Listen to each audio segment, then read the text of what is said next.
Breaking news, our top story tonight. Michael Mizrachi wins the Poker Players Championship for a record 4th time. This guy won again? No matter what year it is, he's doing the same thing over and over and over. He should get a nickname for that. Also tonight, Sheena Okamoto wins the ladies event for the 2nd straight year. To win the same tournament twice in a row is incredibly fortunate. She must be a Sinatra fan. They call you Lady Luck.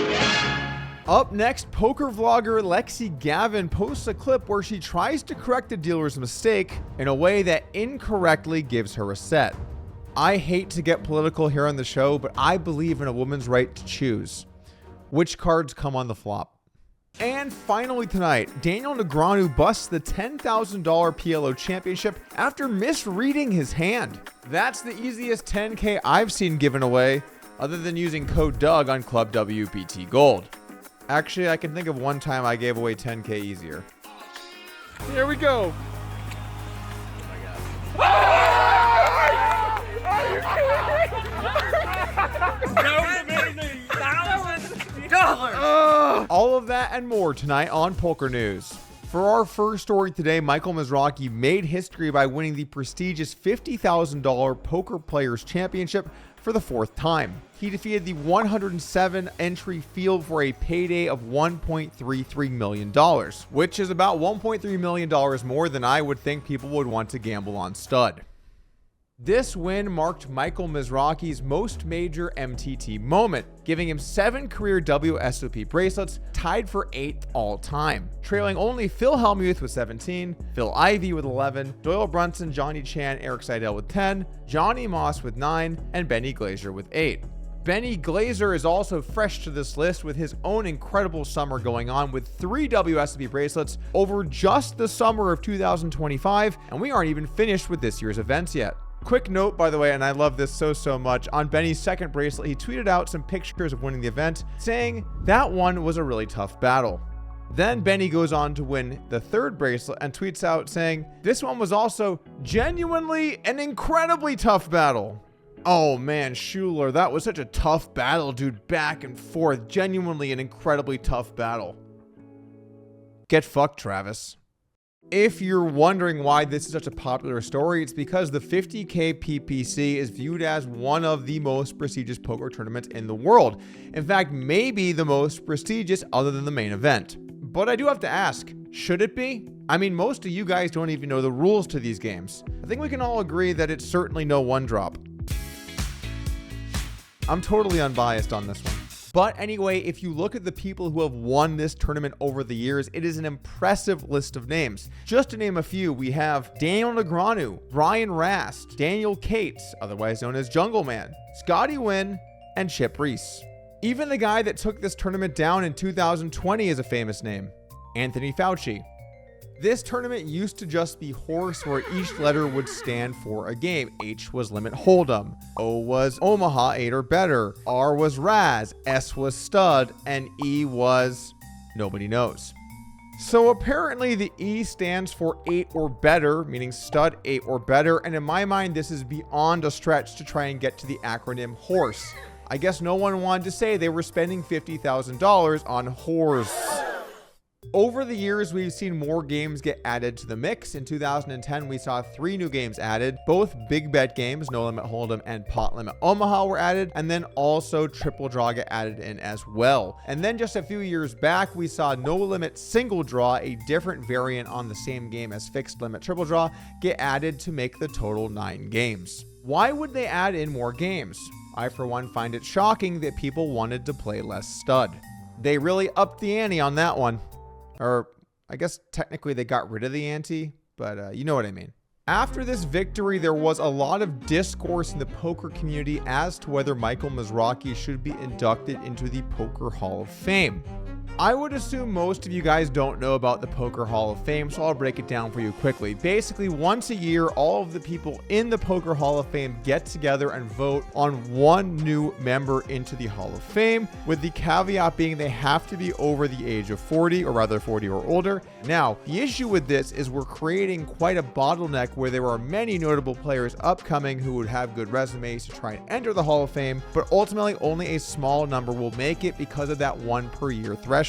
In my opinion, the entire process for the Hall of Fame is starting to get pretty dumb. This peaked earlier this year when I saw MySpace Tom tweet out making an argument for Matt Savage saying, please vote for, quote, my friend, end quote, Savage Poker to get into the Poker Hall of Fame.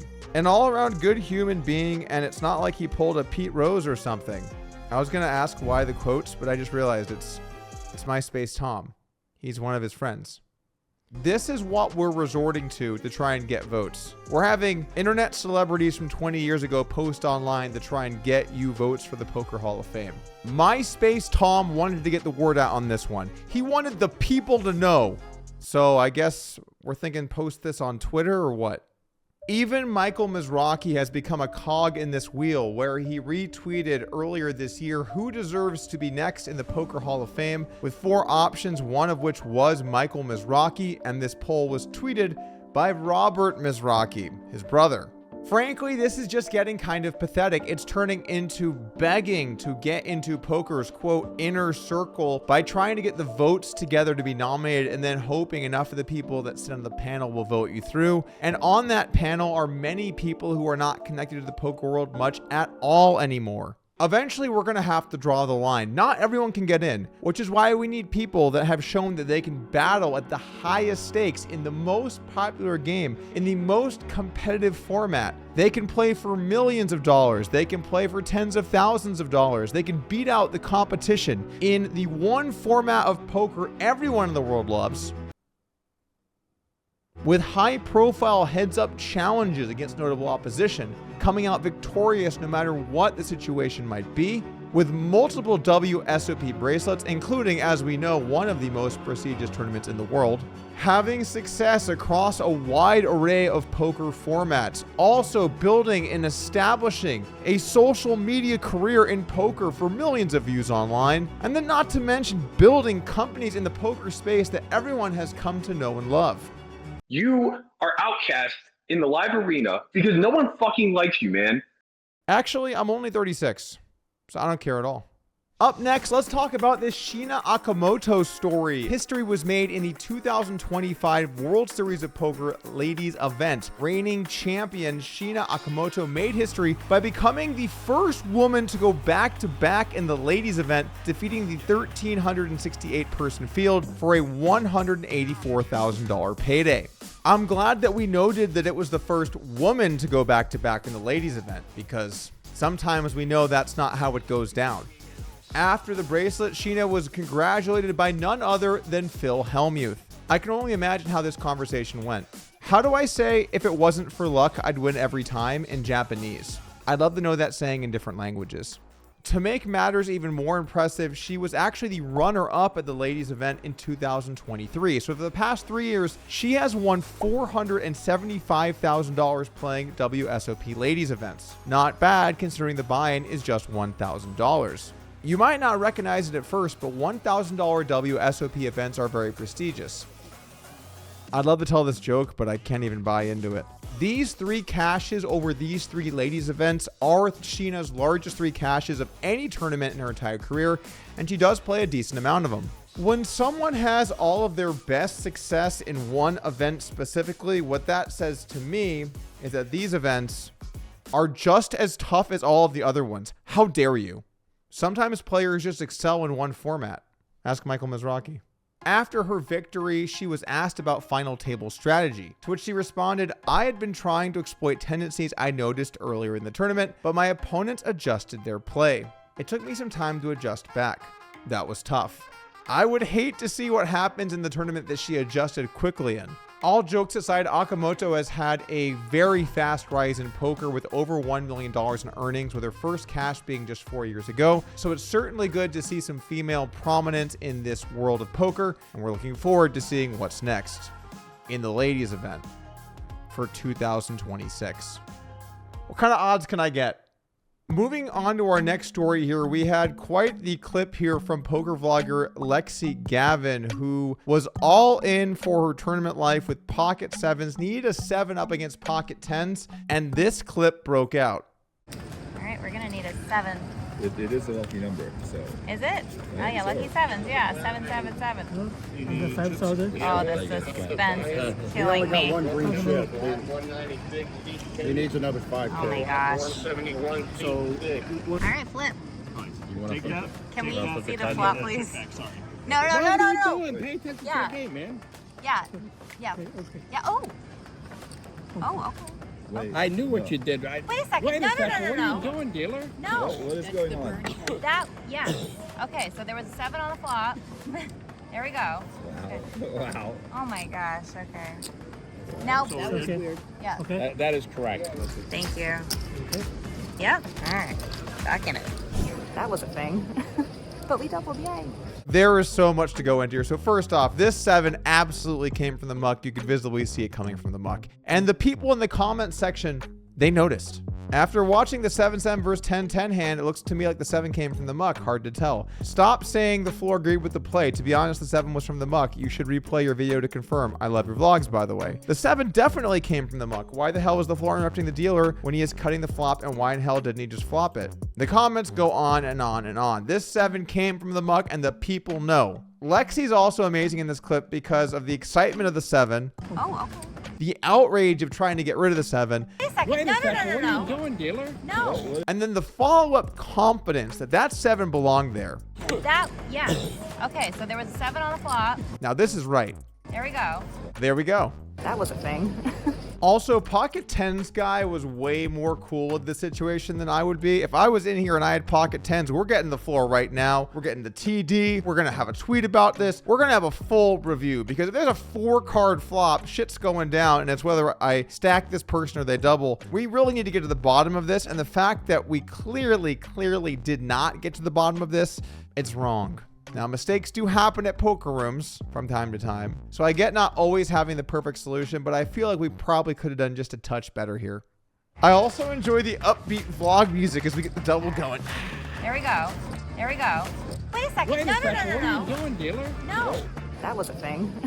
What should happen here? I don't know. I'm not a tournament director, but seems like maybe we should have gone to the cameras, possibly looked at the muck. Maybe there should have been some due diligence. I don't really know. Maybe it was fine. You know, sometimes there is going to be a situation where you get a wrong answer, but you all have to move forward and agree on it together. I just hate to see this level of mistake being made on a 4-card flop, but perhaps reality is that when you have hundreds or maybe even thousands of tables, this is just going to happen from time to time. I guess the reality is you just never know what's going to happen in a tournament, especially when it's a $100,000 guaranteed tournament running right now at Lodge Card Club Austin. And finally tonight, we have a story here from the $10,000 PLO Championship. According to this article from PolkerNews.com, Daniel Negreanu misreads hand, busts WSOP 10K pot limit Omaha event. Ever misread your poker hand and felt like an amateur? Don't worry, even Daniel Negreanu does it. The Poker Hall of Famer and 7-time WSOP bracelet winner has been eliminated from this year's 10K PLO Championship after a rare misread led him to shove all in against American player Mark Steinberg with his tournament life on the line. It marks the second championship exit of the week for Negreanu, who was also bounced from the 50K PPC by none other than Phil Hellmuth.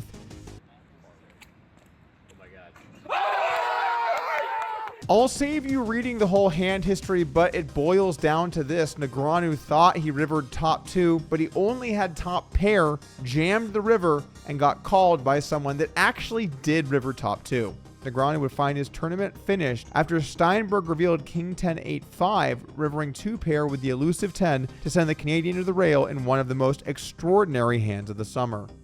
I don't know about most extraordinary hands of the summer, but certainly an interesting hand here with Negreanu not realizing he only had top pair and not top 2. And we've all made mistakes with reading our hands from time to time. Makes the call with ace high. When it was all I 7 had, high. yeah, probably. What? He's got the nuts. Oh my God. Wait, Oh my- what? What is he doing? Oh shit. Going on. Skull.